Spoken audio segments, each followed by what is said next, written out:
Hi friends, welcome back to our YouTube channel the English way. അപ്പം നമുക്ക് എല്ലാവർക്കും അറിയാമല്ലോ, ഇപ്പോഴത്തെ 10ാം ക്ലാസ്സിൻ്റെ സിലബസൊക്കെ മാറി, പുതിയ ബുക്കൊക്കെ വന്നു. അത് നമ്മൾക്ക് ഇംഗ്ലീഷ് ടെക്സ്റ്റ് ബുക്കൊന്ന് നമുക്ക് ആദ്യം പരിചയപ്പെടാം. അപ്പോൾ ഇംഗ്ലീഷിന് ആദ്യം 3 പാർട്സ് ആയിട്ടാണ്, 3 യൂണിറ്റ് ആയിട്ടാണ് വന്നിരിക്കുന്നത്. First unit trials and triumphs. അതിൽ 3 ഭാഗങ്ങൾ വരുന്നുണ്ട്. ഒരു ഷോർട്ട് സ്റ്റോറി, ഒരു ടെസ്റ്റിമണി, ഒരു ഡ്രമാറ്റിക് സ്പീച്ചാണ് വരുന്നത്. അപ്പം നമ്മൾ ഡിസ്കസ് ചെയ്യാൻ പോകുന്നത് യൂണിറ്റ് 1ലെ ഏറ്റവും ഫസ്റ്റ് ചാപ്റ്ററായ a very old man with enormous wings എന്ന് പറയുന്ന ഷോർട്ട് സ്റ്റോറിയാണ് നമ്മളിന്ന് നോക്കാൻ പോകുന്നത്. ഇതിൻ്റെ ഓതർ ഗബ്രിയേൽ ഗാർസിയ മാർക്കസ് എന്ന് പറഞ്ഞാണ് ഓതറിൻ്റെ പേര് വന്നിരിക്കുന്നത്. He's famous Colombian novelist and is A greatest writers of the 20th century. 20th century എന്ന് പറയുമ്പോൾ നമുക്കറിയാം 1901 to 2000 എന്ന് പറയുന്ന കാലഘട്ടത്തിനെയാണ് നമ്മൾ 20th century എന്ന് പറയുന്നത്. അപ്പം ഈ Gabriel was an Colombian novelist and one of the greatest writers of the 20th century. Also he was awarded the Nobel prize four literature in 1982. 1982 അദ്ദേഹത്തിന് നൊബേൽ പ്രൈസ് ഫോർ ലിറ്ററേച്ചറും കിട്ടിയിട്ടുണ്ട്. So talking about Gabriel, he is the one who popularized the literary style magical realism. Magical realism എന്ന് പറഞ്ഞ ഒരു literary style, ഒരു എഴുതുന്ന രീതി popularise ചെയ്ത ഒരാളാണ് ഗബ്രിയേൽ. പേര് പോലെ തന്നെ വളരെ സിമ്പിളാണ് മാജിക്കൽ റിയലിസം. ഈ ഫാൻറ്റസി അല്ലെങ്കിൽ ഒരു എക്സ്ട്രാ ഓർഡിനറി വേൾഡിനെ റിയാലിറ്റിയിലോട്ട് ബ്ലെൻഡ് ചെയ്യുന്നതാണ് മാജിക്കൽ റിയലിസം എന്ന് പറയുന്നത്. ഓക്കെ, ഒരു ഡെഫിനേഷൻ പോലെ പറയുകയാണെങ്കിൽ it's A literary style that blends fantasy with everyday realities. അപ്പം ഈ മാജിക്കൽ റിയലിസത്തിൽ വരുന്ന കഥകളും പോയംസൊക്കെ അതിലെ സെറ്റിങ്സ് എന്ന് പറയുന്നത് വളരെ ഓർഡിനറി ആയിരിക്കും. നമുക്ക് നോർമൽ ലൈഫിൽ ഒരു എക്സ്ട്രാ ഓർഡിനറി ആയി തോന്നുന്ന പല കാര്യങ്ങളും മാജിക്കൽ റിയലിസത്തിൽ ഓർഡിനറി പോലെ നമുക്ക് തോന്നും. അതാണ് മാജിക്കൽ റിയലിസം. അപ്പോൾ നമുക്ക് ഈ ഒരു പാഠത്തിലോട്ട് കടക്കാം. ഇതൊരു ഷോർട്ട് സ്റ്റോറിയാണ്, വളരെ ഇൻട്രസ്റ്റിംഗ് ആയിട്ടുള്ളൊരു ഷോർട്ട് സ്റ്റോറിയാണ്. Old man with enormous wings. A very old man വരെ വെരി നോർമലാണ്, നമുക്ക് എപ്പോഴും കാണാൻ സാധിക്കും. നമുക്ക് പലരുടെയും വീട്ടിൽ ഗ്രാൻഡ് പേരൻസ് ഉണ്ടാവും, നമുക്കൊക്കെ ഫെമിലിയർ ആണ് വെരി ഓൾഡ് മാൻ എന്ന് പറയുന്നത്. പക്ഷേ അതിൻ്റെ വീട്ടിൽ വിത്ത് എനോറമസ് വിങ്സ് എന്ന് പറയുമ്പോഴത്തേക്ക് അതിലൊരു മാജിക്കൽ എലിമെൻറ്റ് വരുന്നുണ്ട്, മാജിക്കൽ റിയലിസം വരുന്നുണ്ട് അല്ലേ. അപ്പോൾ ആ ടൈറ്റിൽ തന്നെ അത് ക്ലിയർ ആണ്. A very old man with enormous wings is an extra ordinary thing. അപ്പം നമുക്ക് ഫസ്റ്റ് പാരഗ്രാഫിലോട്ട് പോവാം. The light was weak even at noon. When Pelayo was coming back to the house, it was hard for him to see what was moving and groaning in the rear of the courtyard. First പാരഗ്രാഫിൽ പറയുന്നത് the light was weak even at noon. അതൊരു ഉച്ചസമയമായിട്ട് തന്നെ, പക്ഷേ light വളരെ വീക്കായിരുന്നു. Week എന്നിവിടെ ഉദ്ദേശിക്കുന്നത് dim, വളരെ മങ്ങിയൊരു വെളിച്ചമായിരുന്നു ഉച്ച സമയത്തുണ്ടായിരുന്നത്. When Pelayo was coming back to the house. അപ്പം നമുക്ക് നോട്ട് ചെയ്യാം, നമ്മുടെ ഫസ്റ്റ് ക്യാരക്ടറിൻ്റെ പേരാണ് പെലേയോ. പെലേയോ വീട്ടിലോട്ട് വരുന്ന സമയത്ത് അയാൾക്ക് വളരെ ബുദ്ധിമുട്ടായിരുന്നു കാണാൻ വേണ്ടി. അയാൾ എന്തോ ഒരു സൗണ്ട് കേൾക്കുന്നുണ്ട് വീടിൻ്റെ കോട്ടയാടെന്ന്, പക്ഷേ അയാൾക്കത് കാണാൻ സാധിക്കുന്നില്ല, കാരണം വളരെ ഡിം ലൈറ്റായിരുന്നു. അപ്പം ഈ പെലേയോ എന്തോ ഒരു ഗ്രോണിങ്, ഒരു സൗണ്ട് കേൾക്കുന്നുണ്ട്. ഗ്രോണിങ് എന്ന് പറയുന്നത് ഒരു ലോ സൗണ്ടാണ്, അല്ലെങ്കിൽ ലോ വോയിസ് ആണ്. നമുക്ക് ഒരു പെയിനിലോ ഇറിറ്റേഷനിലൊക്കെ നമ്മൾ ഉണ്ടാകുമ്പം നമ്മൾ ഉണ്ടാക്കുന്ന ഒരു സൗണ്ടിനാണ് ഗ്രോണിങ് എന്ന് പറയുന്നത്. വെരി ലോ സൗണ്ട് ആയിരിക്കും. ഒരു ഇറിറ്റേഷനൊക്കെ വരുമ്പോൾ നമ്മൾ സൗണ്ട് ഉണ്ടാക്കുന്നു എന്നൊക്കെ നമ്മൾ സൗണ്ട് ഉണ്ടാക്കുമല്ലോ, അതാണ് ഈ ഗ്രോണിങ്. അപ്പം പെലേയോ ഈ ഒരു സൗണ്ട് കേൾക്കുന്നുണ്ട്. എവിടെ നിന്ന്? കോർട്ട്യാർഡിൽ. He had to go very close to see that it was an old man, a very old man. അപ്പോൾ പെലേയോയ്ക്ക് അയാളുടെ കുറച്ചുകൂടെ അടുത്തോട്ട് ചെല്ലേണ്ടി വന്നു അതെന്താണെന്ന് കാണാൻ വേണ്ടി. അപ്പോൾ എന്തായിരുന്നു അത്? ഒരു ഓൾഡ് മാൻ ആയിരുന്നു. സ്പെസിഫിക് ആയി പറയുന്നുണ്ട് a very old man. The man was lying face down in the mud. In spite of his tremendous efforts the man couldn't get up, impended by his enormous wings. ഇപ്പം നമുക്ക് ആ ഒരു old മാൻ്റെ ഒരു characteristics ആണ് പറയുന്നത്. അയാളുടെ ഒരു physical അപ്പിയറൻസിനെ പറ്റിയൊക്കെയാണ് ഇവിടെ ഗബ്രിയേൽ മെൻഷൻ ചെയ്യുന്നത്. അപ്പോൾ എങ്ങനെയായിരുന്നു അയാൾ കിടക്കുന്നത്? The man was lying face down in the mud. മഡിലോട്ട് മുഖം വെച്ചുകൊണ്ടായിരുന്നു അയാൾ കിടന്നിരുന്നത്. In spite of his tremendous efforts. എന്താണ് ട്രമൻഡസ് എന്ന് വെച്ചാൽ? Very large. അയാൾ കുറേ കഷ്ടപ്പെടുന്നുണ്ട് എണീക്കാൻ വേണ്ടി. പക്ഷേ ഇയാളുടെ ഈ ഒരു വിങ്സ് കാരണം അയാൾക്കത് പറ്റുന്നില്ല. ഇംപെൻഡഡ് മീൻസ് ടു പ്രിവെൻറ്റ്. അതൊരു തടസ്സമായി മാറുകയാണ്. ഇയാളുടെ വിങ് ഒരു തടസ്സമായിട്ട് ഇയാൾക്ക് എഴുന്നേക്കാൻ പറ്റുന്നില്ല, മുഖം മണ്ണിൽ നിന്ന് പൊക്കാൻ പറ്റുന്നില്ല. Frightened by the sight, Pelayo ran to get Elisenda his wife. So the second character is Elisenda his wife. പെലയോയുടെ വൈഫാണ് Elisenda. She was putting compresses on their sick child. Compresses എന്ന് പറയുന്നത് നമുക്കിപ്പോൾ പനിയുള്ളപ്പോഴോ അല്ലെങ്കിൽ നമ്മൾ എന്തെങ്കിലും പെയിനിലായിരിക്കുമ്പോഴോ നമ്മൾ തുണിയൊക്കെ മേത്ത് വെക്കത്തില്ലേ? ഇപ്പോൾ പനിയാണെങ്കിൽ നമ്മൾ തണുത്ത തുണിയെടുത്ത് നെറ്റിയിൽ വെക്കുക. അതേപോലെ പെയിൻ ആണെങ്കിൽ നമ്മൾ ഹോട്ട് വാട്ടറിൽ ക്ലോത്ത് ഡിപ്പ് ചെയ്തിട്ട് പെയിനുള്ള ഭാഗത്ത് വെക്കും. അങ്ങനെ ചെയ്യുന്ന ആ പ്രോസസ്സിന് പറയുന്നതാണ് കംപ്രസസ്. അപ്പോൾ എലിസെന്ത എന്ത് ചെയ്യായിരുന്നു? She was putting compresses on the sick child. ഈ ഒരു സീൻ കണ്ടപ്പോഴത്തേക്ക് Pelayo was frightened.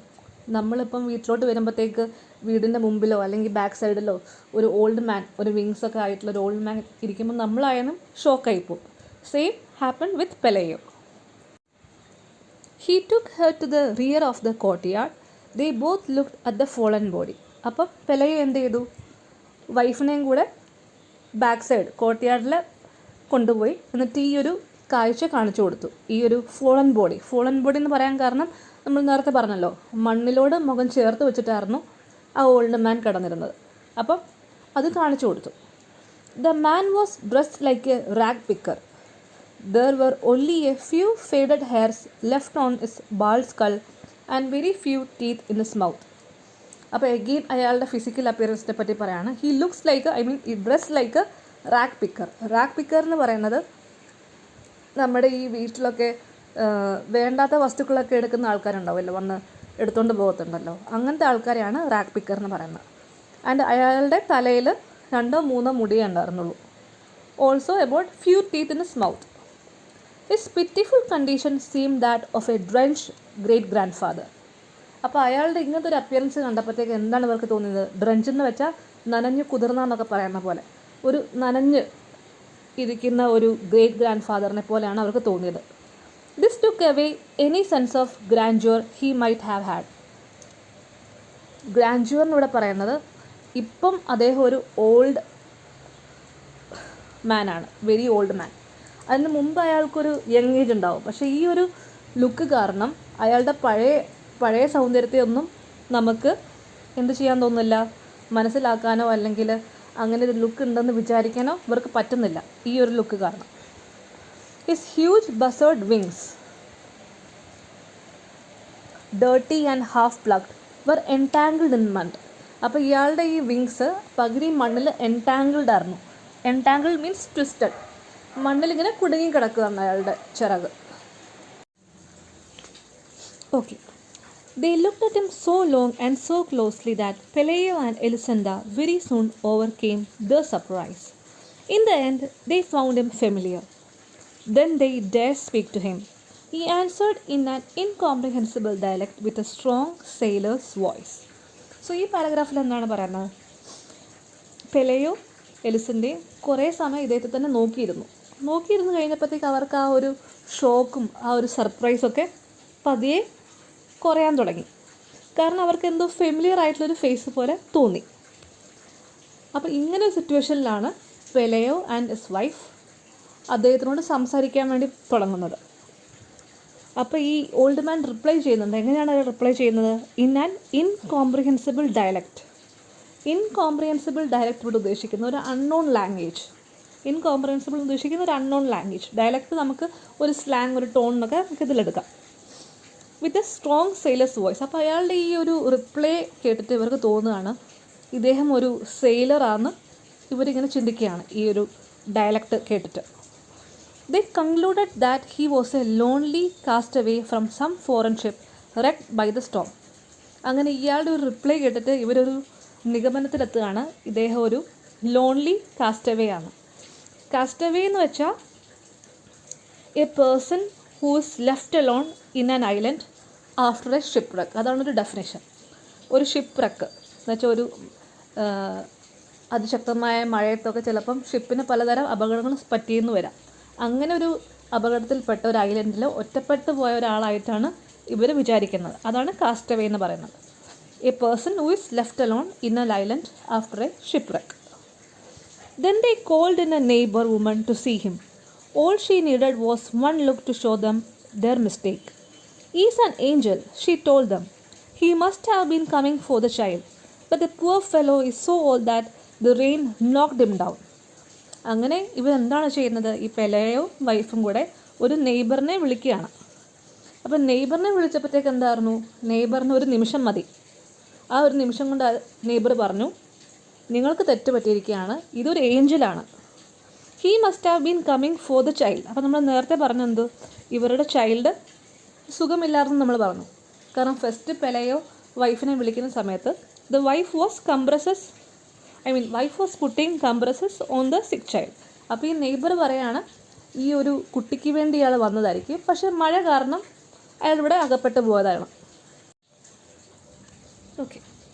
On the following day, everyone knew that a flesh and blood angel was held captive in Peleo's house. Peleo watched him over all afternoon from the kitchen, armed with his bailiff's club. Before going to bed, he dragged him out of the mud and locked him up with the hens in the chicken coop. അപ്പോൾ ഈ പാരഗ്രാഫിൽ എന്താണ് പറയുന്നത്? On the following day, everyone knew that a flesh and blood angel was held captive in Peleo's house.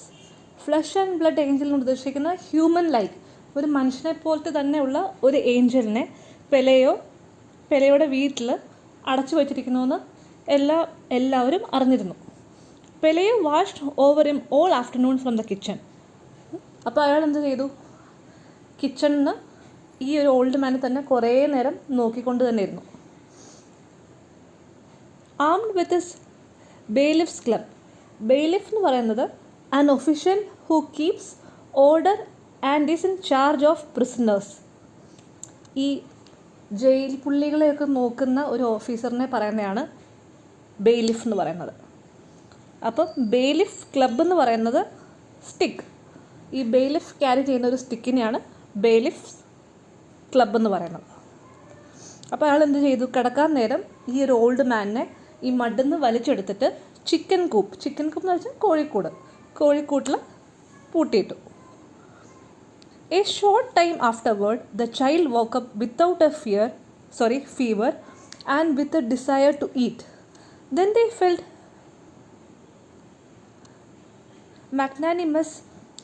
They decided to put the angel on a raft with fresh water and provisions for 3 days and leave him to his fate on the high seas.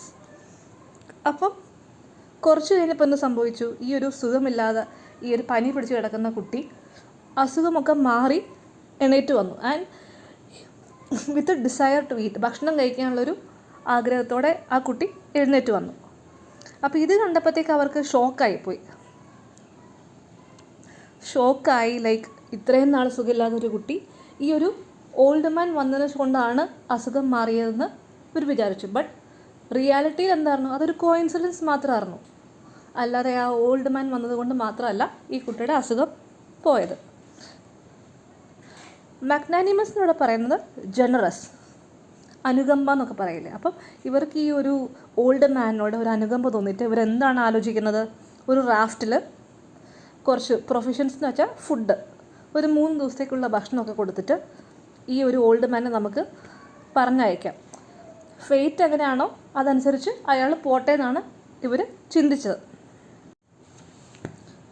But when they went out into the courtyard at the first light of dawn, they found the whole neighborhood in front of the chicken coop having fun with the angel. The visitors were tossing him things to eat through the openings in the coop. It was as if he weren't a supernatural creature but a circus animal. അപ്പോൾ അവരിങ്ങനെ plan ചെയ്തല്ലോ, ഒരു റാഫ്റ്റിൽ ഈ old മാനെ നമുക്ക് പറഞ്ഞു വിടാം, ഈ ഭക്ഷണവും കാര്യങ്ങളൊക്കെ വെച്ചെന്ന് ഇവർ ഡിസൈഡ് ചെയ്തിട്ട് പുറത്തേക്ക് പോവാണ്, കോർട്ട്യാർഡിലോട്ട് പോവാണ്. അപ്പോൾ അവർ കണ്ട കാഴ്ച എന്ന് വെച്ചാൽ ആ ഒരു നെയ്ബർഹുഡ് മൊത്തം ഇവരുടെ വീട്ടിൽ നിൽക്കുകയാണ് ഈ കിച്ചൺ കൂപ്പിൻ്റെ മുമ്പിൽ. അവർക്ക് ഈ ഒരു ഓൾഡ് മാനെ കണ്ട് പേടിയും കാര്യങ്ങളൊന്നുമില്ല, ഒരു സൂപ്പർ നാച്ചുറൽ ക്രീച്ചറിനെ കണ്ട ഒരു ഭാവമൊന്നുമില്ല. They are treating him like a circus animal. ഭക്ഷണമൊക്കെ ഇങ്ങനെ ടോസ് ചെയ്ത് കൊടുക്കുന്നു, അതിനെ ഇങ്ങനെ കളിപ്പിക്കുകയൊക്കെ ചെയ്യുകയാണ്. അപ്പോൾ ഇവരാകെ ഷോക്കായിപ്പോയി. കാരണം ഇവർക്ക് ഫസ്റ്റ് ഇയാളെ കണ്ടപ്പോൾ